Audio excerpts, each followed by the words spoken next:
not in Kansas anymore. You have my curiosity. Are you telling me you built a time machine? The Force will be with you. Assemble. Welcome back to Get Real, the podcast where we get real about all of our favourite pop culture movies and TV shows. My name is Sam, and with me is my Spaceman co-host, Chris. Spaceman General 1 at your service! Boots on the moon, boots on the moon. We want boots on the moon by 2024, see? If you've not guessed, we have watched all of Space Force this week. I watched it in one sitting. Jesus, man. One sitting? One sitting. I thought there was going to be more, but there wasn't, and I was like, oh, I've watched all 10 episodes already. To be fair, at half an hour an episode with 10 episodes, it goes pretty quick. Like, I got through half of it, and then I had to watch like the last 2 today, but I didn't realise how fast it goes by.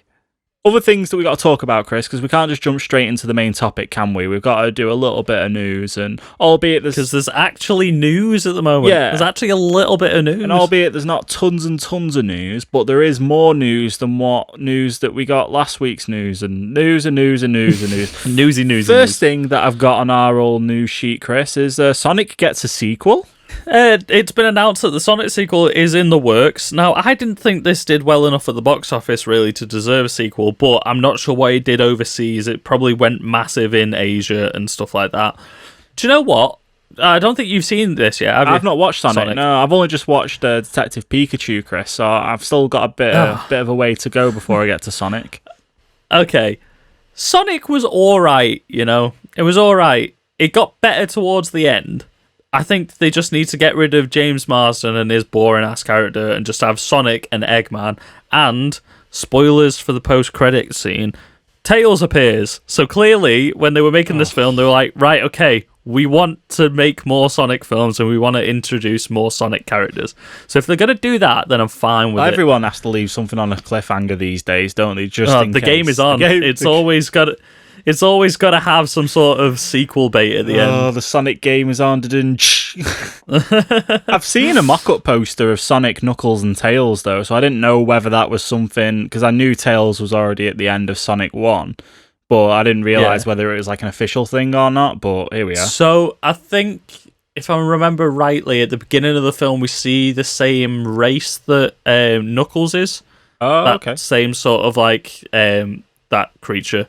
But we don't actually see Knuckles in the film, so they might have taken the design of that maybe and put that in for that poster. I haven't seen that poster. Yeah, I've heard. But Tails looks pretty cool. Yeah, I've heard Jim Carrey kills it in this, so I do need to take a bit of time to go and watch it. But he's definitely the best part, and he gets more and more Eggman throughout. Yeah, I keep hearing people talk. Well, I kept hearing people talk about this one joke that he just absolutely nails, but I can't think of what it is because I've not seen the film. But I will see it eventually. Those diehard Sonic viewers that we've got who really enjoyed the film. I want to see... You know what? We talked last week about alternative cuts. I'd love to see the alternative cut of the original Sonic. What, with the horrible looking Sonic? Yeah. I think it would have been the exact same film, only looked a lot worse. Yeah, but I'd like to see it. I'd like to see it because it looked horrifying. It was horrifying. Like it was more just the teeth that really put me off. Yeah, didn't he have like really muscular human legs and then proper? Yeah, like, he had really thin but muscular legs and human teeth. Well, at least Sonic was going to the dentist, Chris. More than what you could say about some fictional characters like Godzilla and King Kong. They probably don't go to the dentist. There's a segue, if you've ever heard one, onto our next story. There's plenty of teeth between the two of them, isn't there? Plenty of teeth between the two of them, yeah. Godzilla vs. Kong gets rated PG-13, which promises plenty of violence and destruction. Yes, that's what we want to hear. I've still not seen the latest Godzilla film. Neither have I. We should probably talk about it before Godzilla vs. Kong comes out. Yeah, we should do like the 3 films leading up to it. So Godzilla 2014, Kong Skull Island, and Godzilla King of Monsters. Yeah. We should probably do those 3 in an episode. To be honest, those films are pretty good. I don't. I really like them. Yeah, I mean, apart from King of Monsters, which I heard's a little bit sketchy, but in terms of action and stuff, and which is, let's face it, that's what you go and watch a Godzilla or a King Kong film for. I'm not looking for incredible goddamn subtext or like deeper meanings. I'm going there to see a giant monkey and a giant lizard fight. I want a CGI fest. That's what I want. I want what Justice League gave me, but with... Also, have you seen the concept art for the older version of King Kong? So it's going to be the same King Kong. He's going to grow up a bit, and he's got a goddamn beard. He's got a beard? It's a giant ape with a beard. Kong. So if I just Google Kong with beard, is this what's going to happen? Literally, it's like a big old bushy beard. Wait, please tell me you're seeing this right now. Is this the Kong? Is this the poster that I'm looking at, or is this some kind of concept art? I'm gonna search King Kong with beard. It's concept art. Hang on a second. Oh, yeah, he does have a big beard, doesn't he? Yeah. So people have then taken big old bushy beard. So then people have taken the artwork.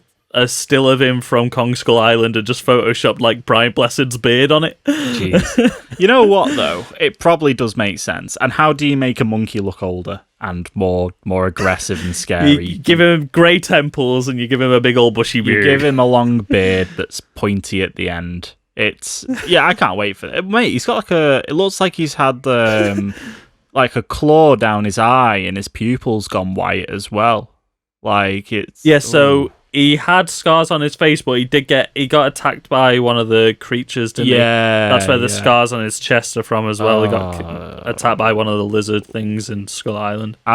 This is definitely going to be a cinema film. This is definitely going to be like an IMAX or whatever fucking iSense. Just melt your brain with atomic breath. Like. Yeah, this is going to be really good. I think if you weren't hyped about the Godzilla and normal Kong films, like their standalones, I think that everyone's going to be pretty hyped for Godzilla versus Kong. Because we've always tried to restart it, haven't they? It's like you had the old Godzilla, questionably, Godzilla film from ages ago. You had Peter Jackson's King Kong, and then you've had these films. I think it's about time we get them on screen together, innit? Yeah. Also, apparently, was it 2018 or early 2019 they did Shin Godzilla, which was the new Japanese version. Apparently that's really good. Apparently it's slow and it's got a lot of talking in, but when you think about like the deeper issues that they're trying to face in that film, like it's a real political film, but it's a Godzilla film. Yeah, it's weird, isn't it? And it's dealing with a lot of like the aftershock of, I think it's the 2016 tsunami that hit and stuff like that. Yeah. That's apparently a really impactful film. And it's a Godzilla film. And more Godzillas, good Godzilla. Next story is we've had more from Godzilla to Batmobile. I couldn't think of one. Godzilla's an animal. Godzilla's an animal. Yeah. You went down the same thought process. Speaking of... King Kong, Gorilla Grodd is a Flash villain, and Flash is on the Justice League with Batman. There you go. Whoa. That's like fucking 10 degrees of separation with films. 7 degrees of separation. 7? Yeah. Oh, fucking well. You had it right first time. I know. Why did I question myself? We'll leave it in. Batmobile leak. So we've got more of a look at Batmobile for the upcoming The Batman. I haven't seen this. I've seen people have been talking about it, but I haven't seen any new photos. Yeah, so it's a toy leak, I believe. The photos that we've seen of the new Batmobile so far have been of the really kind of dingy photos, isn't it? Where he's stood by it. Oh, it's actually set photos, I believe. But it looks like somebody's kind of just taken them on the phone, and there's like an action figure of Robert Pattinson's Batman in there and stuff, and I don't know where it's been leaked from, but I do believe it's probably a toy prototype. It's always a toy that leaks it. It's normally Funko Pops leak everything. Yeah, have you managed to pull it up and have a little look? I'm trying to find it. To me, it looks very Knight Rider. Yeah, we said that the first time that we saw it, didn't we? Yeah, it looks like that Batmobile's going to end up like talking back to you and a lovely lady's voice, but it's definitely I can't see any new images. Like the red, it's got like the red. You know what? Give me a second, Chris. What kind of show are we trying to run here where we bloody can't find an article online to talk about? Here you go. Through the power of the internet. So I had seen that. I literally just saw that as you said it. Yeah, so through the power of the internet, I've just sent Chris a social distanced package to his Discord over here where we record the podcast, so we can have a look. So, yeah. See, I think it looks worse in the light, but also it's just a cheap toy by the looks of it. It looks like a very cheap toy. You've got to remember it's a toy, but like if you imagine this in like dark alleys and stuff and the moodiness that we're going to expect from Matt Reeves' Batman film, but I can't get over the red grille at the front and how much it just makes me think of Knight Rider. It just it's like absolutely Literally. uncanny. You know what they should do? They should put little bat symbols in front of the headlights so it shines the bat symbol on the floor. You know, like Mustangs, when you open the doors now, shines the Mustang horse on the floor. Yeah, literally. I'm trying to send you a photo of the fucking picture of the Knight Rider, but it's not working. All right. I know what Knight Rider looks like. I know what Knight Rider looks like. I'm sending you a very specific photo of the front of the grille that looks exactly like one of these leaked photos. With the lights scanning across the front of it. So what's your thoughts? Yeah, I mean, it's very different, isn't it? It's very, very different. We spoke about it before. It looks cool. I still think it looks cool, but I think this toy looks real cheap. I don't think it's doing it justice. I think it'll look better on screen. I mean, the back of it looks pretty cool. With the back of it looks cool. It's like scaffolding at the back. It's like a roll cage, isn't it? Yeah. So it's like a dragster like muscle car, isn't it? Yeah, I mean it's got 1, 2, 3, 4, and then one massive exhaust at the back, which looks like there's going to be that's going to have little jet flames. Yeah, there's going to be a shot in a film where he's trying to outrun someone or catch up to someone, and he hits like he flicks up his gear stick, top of his gear stick, and presses a button, and NOS comes out the back. It's a big blue button, and it'll do the Fast and the Furious. It'll zoom down the pipes to the big blue tank that says NOS on it, and then you'll see it injected into the fuel tank, and I think it looks a lot more practical though. It looks pretty practical. Yeah, it definitely looks practical. It'll be like the Arkham Knight trailer that came out. Yeah. Like I remember like when we were in uni, I did sound design for that trailer, and when he fucking kicks in that jet engine, it's like big old flames. The top-down picture of it that's on Twitter is very reminiscent of an older Batmobile, but I can't think of which one. You know, it's like a vague sort of like. It kind of looks vaguely like a couple of different Batmobiles, but it's not long and it's not weirdly bat-shaped. Yeah. Like the back of it looks like the animated series, but it's not long enough at the front to be. Yeah, that's it. It's like the animated series or Schumacher. Yeah, it's like if you pulled the animated series Batmobile out of it and then you made it in real life practically. It's kind of what it looks like. So it's pretty it's like the back end is very Burton-esque as well. Yeah. So speaking of Batman, that's actually been one of the films to resume filming in the UK soon, alongside the Fantastic Beasts sequel as well. So I think that just when they started to close down production on this due to COVID, they were filming in Liverpool, I believe, which isn't too far away from us. For the Fantastic Beasts one? No, for Batman. Oh, I thought Batman was still shooting up in. Yeah, no, they shot in Glasgow. They shot in Glasgow, and then they moved to London. It's the. Oh yeah, we covered that. Somebody on one of the groups that we're members of was posting about it. Yeah, and they're using the underground, I think, of one of the buildings. For stuff. So yeah, pretty cool. So we found it. Fantastic Beasts always shoots in Liverpool as well, for all the cobbly areas. Does it? Yeah. A lot of them have been filmed there. One of my mates was in the second one. They filmed outside of Lime Street, you know, where the St. George's Hall Museum or something across the road from it. It's probably one of those things where, like, you blink and you miss it in the film kind of thing because of all the... Well, I've been watching Peaky Blinders. I just watched all 5 seasons in like the last week. Yeah. And like loads of that is shot in Liverpool and Manchester, and I know the streets. I'm looking at them just there, like I could pass there. Yeah, there's a bit when we used to get the train into Manchester that is literally like one of the building sites. Yeah. It's like in the first few episodes. But And then I just started rewatching Life on Mars because I haven't watched it since I was a kid, and it's a great show. But that starts, and where he first wakes up in 1973 is the site next door to where I work. oh wow. Before all the buildings were there, it's just the old mill where one of the other companies is across the road. Mad. Well, Liverpool's only the bloody city of culture, isn't it? So why not fucking... Well, it was back in 2008 anyway, wasn't it? European city of culture, and now we're not part of Europe no Well, more. that's an awkward story for another time. Bloody Brexit. Bloody Brexit. And then, speaking of Batman, relating back to the DC universe, who's sometimes fights the Suicide Squad, there's been a lot of talk about the Ayer cut and what the Ayer cut would have been. Have you read a little bit into this? So I've read a little bit, and then you sent me a lot more stuff.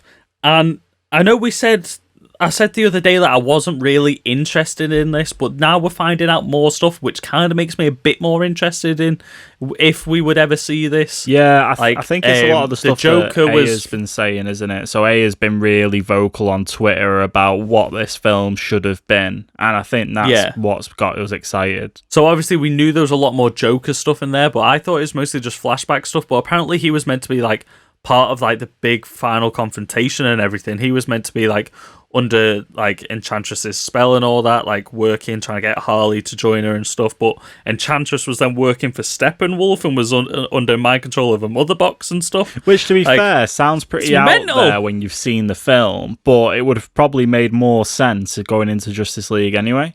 Apparently that's why he had to start axing the mother box stuff, was because in Justice League we see him collect all 3 mother boxes, so I think when they were then starting to reshoot and re-edit, well, no, because Suicide Squad had already come out before that, hadn't it?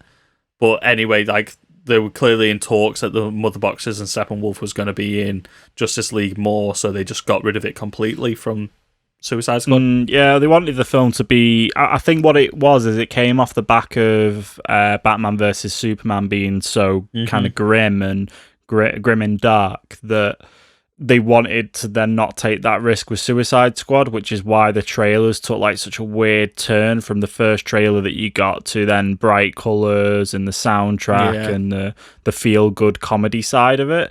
And that's what they kind of panicked with. So the Ayer cut was meant to be like really heavily drama. And apparently there's only one trailer, which is probably the first trailer, which is actually one that he did, which was a closer representation of what the film should have been. So, to be fair, like considering Jared Leto gets a lot of grief for the Joker in this, based on what David Ayer said, and you've got to remember, David Ayer's done some pretty cool films, like Fury's an amazing film. Yeah. Fury's really good. Fury's great. And... you know, if he was, you know, if you left him to his own devices on Suicide Squad and you got something of the same caliber of that, and you've got Jared Leto playing the Joker, I mean, Jesus Christ, I mean, give it a chance, you know what I mean? And apparently the amazing thing is that all of this has already been filmed. It's like it's already done. It's just a case of, you know, you would just have to edit it and it's out there. Well, he did, didn't he? He had shot the entire film. How he wanted it. They got to the edit, and then and I think that was when Dawn of Justice was coming out and getting slated for being too dark and everything like that.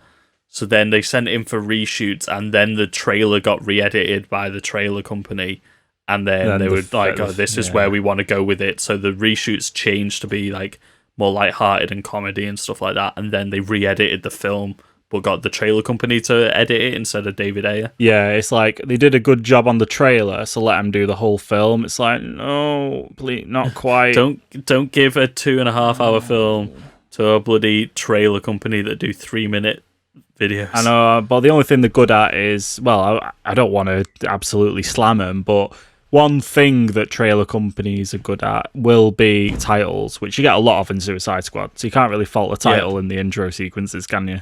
Like for the cast and stuff. But I would love to see an Ayer cut. After hearing what we've heard, I'm really, really open to the idea of, you know what, if they're going to do it with the Snyder Cut, just do it with the Ayer Cut as well. Why not?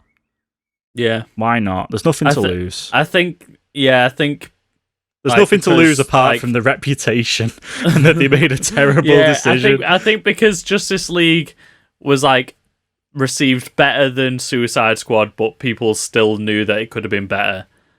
Like, people are still more on board for the Snyder Cut than an Ayer Cut, but the Ayer Cut could be like really different. But I don't know. It's all over the fucking place, but yeah, I think people are warming up to the idea of an Ayer Cut a bit more. Yeah, we'll have to see. I know I'm warming up to it a bit more. We'll have to see, because the Snyder Cut was but a rumour and but a dream, and now it's reality. But a hashtag. And the Ayer Cut right now is Twas but a hashtag. Twas but a hashtag in my day. Twas but a movement, and it became a Ayer thing. needs to get on, is it Vero or whatever, and start posting black and white photos. Yeah, there you go. That's how he gets hype. That's what you're doing, Ayer. You need to get off Twitter and get on Vero, because that's what worked for Zack. Get on that social media that nobody uses. Yeah, apart from diehard Justice League fans, and they'll back you up. Apparently. Yeah. Anyway, Chris, that's the end of pretty much relative news to talk about. Let's talk about Space Force. I mean, is there spoilers to this? There's things that happen in here that we won't talk about, which we'll probably shove towards the end, I suppose. I don't know. I don't think it's really something that gets spoiled, because every episode's just kind of like... Yeah, I suppose it's not... It's kind of like a sitcom-esque comedy, isn't it? Like, every episode covers something different. Yeah. Well, I'll tell you what. We're going to do a general review of Space Force. We won't talk about big things that happen. We'll just, we'll keep it brief. Yeah. We'll keep it brief, because... So we've not actually spoke about this together, have we? We've said that we need to watch it. You gave me the elevator pitch before I watched it. Yeah, and so let me give you that elevator pitch again for the listeners, Chris. So a lot of people were saying this was meant to be The Office in space. So what I said to you was, it's certainly not The Office in space. It's definitely not that. But go in with the mindset of it kind of being like that, but you're going to have more drama-y points and the humour's going to be less in your face, is pretty much what it was, I guess. But yeah. I'm interested to know your thoughts, because last time I spoke to you hadn't watched it, and this is the first time he's speaking to you since then, and you've watched it all. So fire your thoughts at me. So I literally hadn't seen a trailer going into this or anything. I had seen a screenshot from one of the trailers of Steve Carrell. I think it's from the second episode where he's like really close to the screen and you see people on rows of stuff behind him. And I was like, is this the Orwell? I was like, is it another like sort of like jokey version of Star Trek type thing? It's none of them. Yeah. There's nothing like that. It's literally, we work for a fake version of NASA. And it's just a bunch of weird people in an office type thing, but it's not The Office. I was like, okay. And then you said it's not The Office in space, but it's kind of like the Office. I was like, right, okay. And I start watching it, and I was like, this is all right, this. I had seen people saying that they couldn't watch it without bursting into hysterics. I didn't think it was nearly as funny as other comedies out there. No. There are some really funny parts, like, especially when they're talking about the president that doesn't get named, and you can tell it's just Trump. Like, it's just them, like, digging the knife in and twisting it with Trump. But, like, yeah, it was funny, but... I think the best part of it was like when it was trying to be really sincere about its characters. I think it treated its characters really well. It was all right. It's definitely worth a watch. It's not hilarious, but it's entertaining.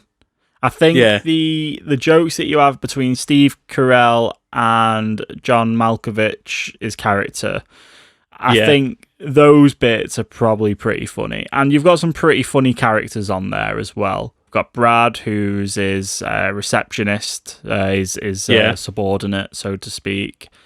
You've got then the other guy, his bodyguard, who's always asking for ID. You got that guy. I think is he also called Brad? I get confused. The Southern guy, the Alabama guy, or whatever. Yeah. You've got funny characters, but it's definitely not as on the nose in terms of humour. Like, I felt the same way that you said. It wasn't breaking me into stitches when stuff was happening. It's like I was laughing to myself, and It was Yeah. kind of like a bit of a chuckle, but it was definitely more There's- entertaining. I felt like it was going to be the same thing. I was expecting it to be like them on a spaceship, and I was really expecting. I don't know why. I think it's just that first photo that we saw of all the desks and stuff. I didn't think command center. I didn't think space command No. center. You think spaceship, don't you? Because they said Yeah. the office in space, so that's what you're going to think. But I do think it's entertaining. I do think it's pretty good. I think it's worth a watch, but it was a bit awkward when I first watched it because I watched it with my girlfriend, and when we sat down to watch it, I said, "Oh, it's meant to be really good. This, it's meant to be like The Office in space." So her expectation was so high, and she just didn't find it funny at all. And I was like, that's probably me like heightening your expectation for it, and then me kind of, because I didn't know how to feel after the first episode. I was a bit like, yeah, do I carry on? But I gave it a chance, and it's good. It's good. It's definitely funny. It's definitely worth a watch. It's it's interesting to see where it would go.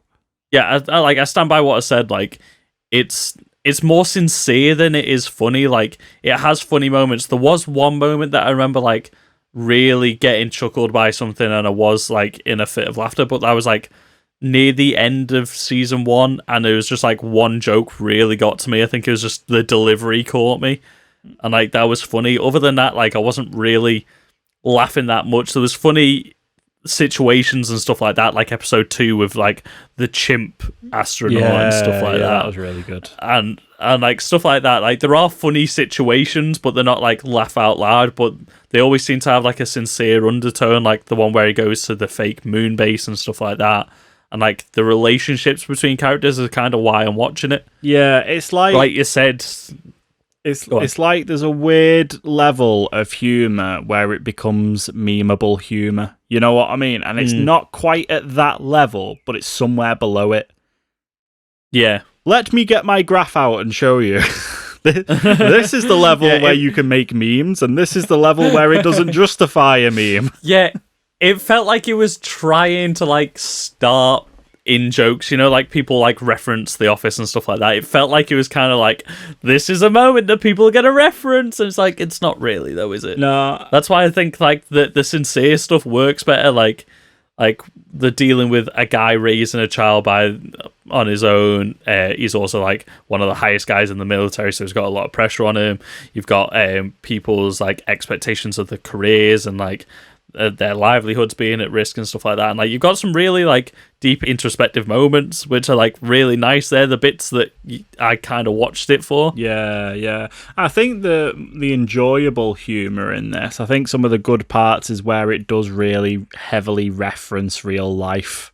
Like, it's quite obvious. Like, there's a bit where they say, before we got the orange president, and it's like so on the nose that it's hilarious, and you get that from like the first the first episode, don't you? That it's obviously based with Donald Trump as your president, and it just I think that's what I was laughing at. I think they made a joke about like, we need to get ahead of this before the president starts tweeting about it at his birthday or something like that. Yeah, so what does the president want for his birthday? And it's like, he wants what was it that he wanted? I can't remember. I can't remember what he wanted, but they gave him a star. Yeah.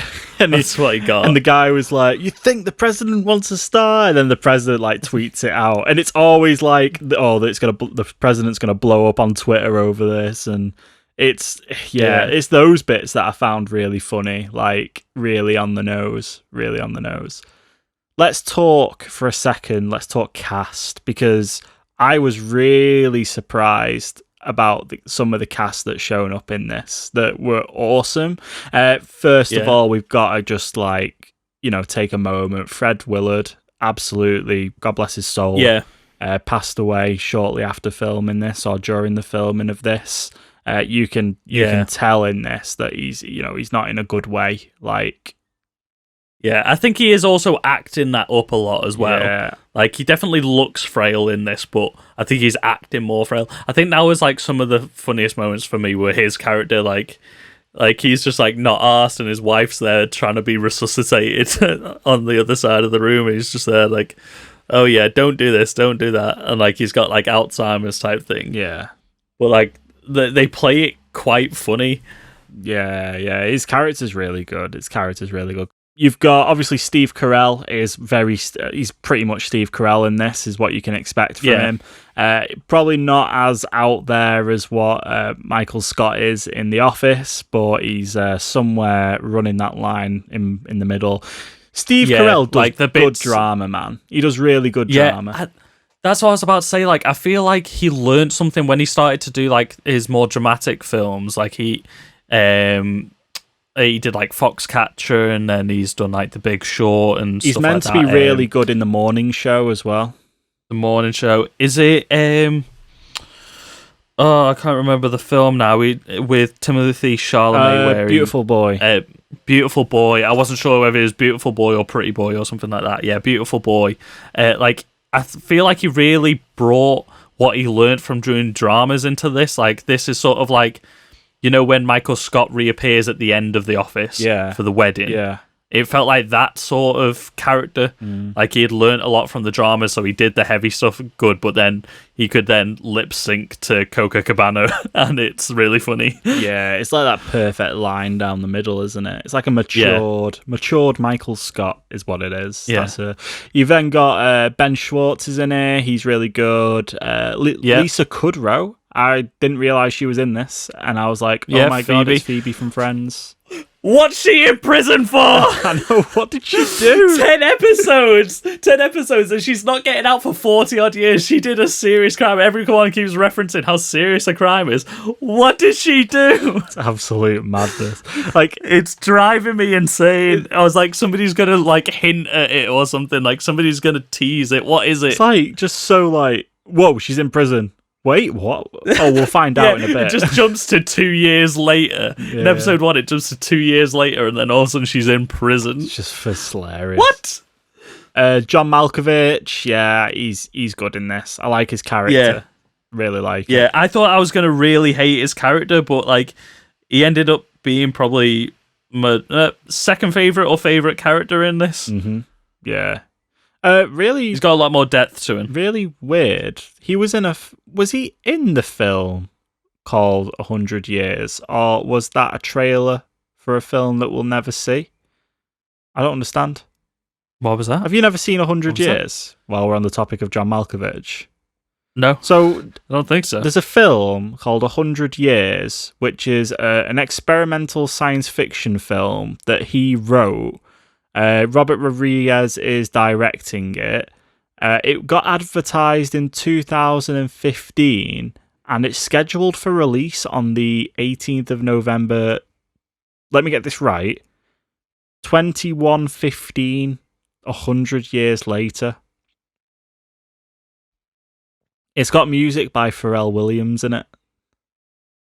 And it's tagged as the movie you will never see.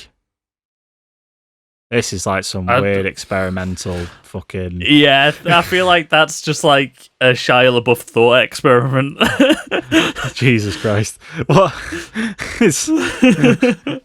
I don't know. I've never heard about this, but it's blowing my mind a little bit. I feel like it's just like a press thing. Like, it's something that somebody said to be like an artistic piece, but it's not actually real. I mean, it has a release date. I feel like it's the film version of taping a banana to the wall and calling it art. Yeah, probably. Probably.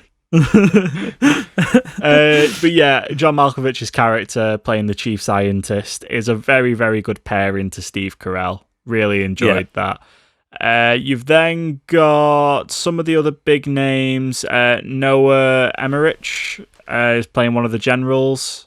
He's pretty iconic. He's been in quite a lot. Oh, yeah. And then you had Patrick Warburton playing another one of the generals. Yeah, who only in the last episode I was like, that voice rings a bell. And then my girlfriend was like, oh, it's from Emperor's New Groove. And I went, no, it's bloody Joe from Family Guy. I was like... It's Joe from Family Guy. Oh my God. But yeah. There's also Lemony Snicket. Yeah. So he's funny in there. You've also got... Don Lake playing Brad Gregory. He's the general guy. He's dead funny in this. Yeah. I'm trying to find the actress that plays the... Jane Lynch was the other general the female naval officer. Yeah, yeah. And I'm trying to find the black general that goes to space. Roy Wood Jr.? Is that her name? Oh, no, sorry. You're on about Tawny Newsome. Oh, she's there. Yeah, that's the one. I think she's probably my favourite character. She seemed like one of the most interesting characters. Yeah. And well-rounded characters. Yeah, she's a bit more grounded. Yeah, I wanted to see more of her. Diana Silvers plays Steve Carell's daughter. She was in Ma and Glass. Did you want to talk about the episode where Caitlin Olsen comes? Yes. That was Dee from Always Sunny. I am on a massive Always Sunny binge at the minute. I'm like 2 seasons away from finishing it. And I know you told me that. You were like, mate, she's in an episode. I was like, all right. When she makes that appearance, I was just like, what? Well, I can't see her in anything but Dee in Always Sunny. Did you notice who her PR woman was? You know what? It rang a bell, but I couldn't think of who it actually... Janina Kavanka, maybe? Kavanka? Why does that ring a bell? Want to pronounce it? Why does it ring a bell? She is the lead in Star Wars Battlefront 2. Oh, yes. Yes. I knew you would have, as soon as I said it. Yes. Yeah, as soon as I saw her, I was like, oh, that's great. Because she is getting in more and more stuff at the moment. She's in The Way Back with Ben Affleck. She's on The Morning Show. She's doing loads of stuff at the moment. The Morning Show is one of those things that I really have to watch. Like, I've heard such good things. Yeah, keep hearing about it lately. Heard such good things about it. I think I've got to give it some time and enjoy it. Iden Versio, she plays in Star Wars. Yes, that's it. That's exactly it. Yeah, she's pretty good. She's a pretty good actress. It's good to see her doing more live action. I think her and Ben Schwartz worked really well off each other as well. Ben Schwartz is the voice of Sonic, if I'm not mistaken. Yep. Yes. He is indeed. He is also looks weirdly like Steve from Stranger Things. You're not wrong there. Really does, actually. Have you got any more thoughts on Space Force at all? I think we kind of rounded it up pretty well. I'm hoping that season 2 is better, or even part 2 of season 1, maybe. I'm not sure if this is airing on TV in the US or whether it's just on Netflix. Yeah, is it just on Netflix? I'm not too sure. I know it's definitely a Netflix original, so I don't know whether it's just on Netflix. I believe it probably is. Yeah, network. Well, they say Netflix original when it's original to the UK on Netflix, but it's been on TV in America, so I don't really trust any of that. Yeah. But yeah, I'm hoping in season 2 it's just elevates it a bit more. Do you know what I mean? Like, I feel like you could tell when they were trying to find the footing with this. I hope it does get a season 2. I'd rather see this than some of the other crap that Netflix puts out. Yeah. I'd rather get like 2 more seasons of this than 13 Reasons Why. Yeah, true. Yeah, I agree. Especially with the cast. Like, it's just enjoyable to watch. And I hope in a second season, they just push that humour a little bit more. I hope, because a lot of people have been really positive about it, but I just hope they listen a little bit to the criticism, which I think is probably the same kind of criticism as what we had, where it wasn't quite what we were expecting. Just push that boat out that little bit more with the humour, and I think you've got a really solid series there. I feel like it could find a middle ground between like absurdist stuff that you see in Community and then like the more serious episodes of Community and The Office. Do you know what I mean? Yeah. Like the fact that they can go to space whenever they want, like, just enable shenanigans, like the stuff that they get up to in the fake moon base, and then like when they actually go to space in the later episodes and stuff like that, and they're on the moon and the shenanigans they get up to there. Yeah. Like find somewhere between Community and The Office. It definitely has the caliber to go on for like a long time if they land the second season correct. You know what I mean? It's got that it's got that gravitas, it's got that humor, it's got the cast, it's got the things that we don't know about, the things that we find funny. It's got a plot that runs through season 1, but it's still got that whole sitcom-y kind of feel to it, where it's like every episode has its own self-contained thing, but there is an overarching story at the same time. Yeah, where it could be like especially when you're bringing in, like Caitlin Olsen and stuff, and you're bringing in characters every now and then to have a subplot with, you've got the capability to make this run potentially for like quite a few seasons, like Always Sunny, Community level, maybe. Yeah. I think just heighten it from where it is.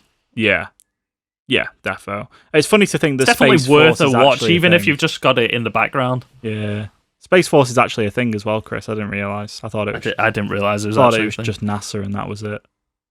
But there is a photo here of Donald Trump with a man waving a Space Force flag. A man that looks I think like that's probably where the jokes were coming from with like the general names and stuff like that. Yeah, probably. And the outfit's pretty much the same, so they nailed that. Anyway, did you also know, speaking of films, the costume designer for Marvel, the MCU and the DC films, was the one that designed the costumes for SpaceX. Oh, really? Spacesuits. Yeah. Oh, you can kind of see the resemblance a little bit from Endgame to those SpaceX uniforms, can't you? Yeah. That's a very interesting fact, Chris. I'm sure people will love to know that. Well, drop that in at the end of the podcast. Maybe at the beginning we put a little insert at the beginning of the podcast. Stay till the end of the podcast for a really interesting bit of information. And on that bombshell, we're going to end this episode there, I think. So do you give it a bin or a binge, Chris? I would give it a binge. I binged it. I had it on in the background while I was doing other stuff. And do you know what? It's perfect for that. It's perfect to slap on while you're cooking or something. Very good. I completely agree.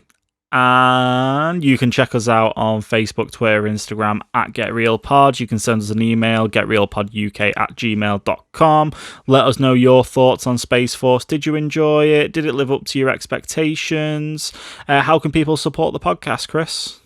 Support the podcast. You can subscribe to us on YouTube and leave us a like on the videos. You can leave us a review and a favourite on all your podcast networks. If you do, we'll hopefully get around to reading them out at some point. Yeah, share us with a friend. Share us on your Instagram stories, even if it's just for 24 hours. Just support us any which way you want, any which way you can. And thank you for watching, guys. Watching and listening, because we're available in both. On YouTube. And I think we'll see you next Monday. Yeah, we'll catch you next week, guys. Take care, stay safe, see you later. Bye! Boots on the ground, boots on the moon. I want boots on the ground by 2024, okay? Okay. God's sake.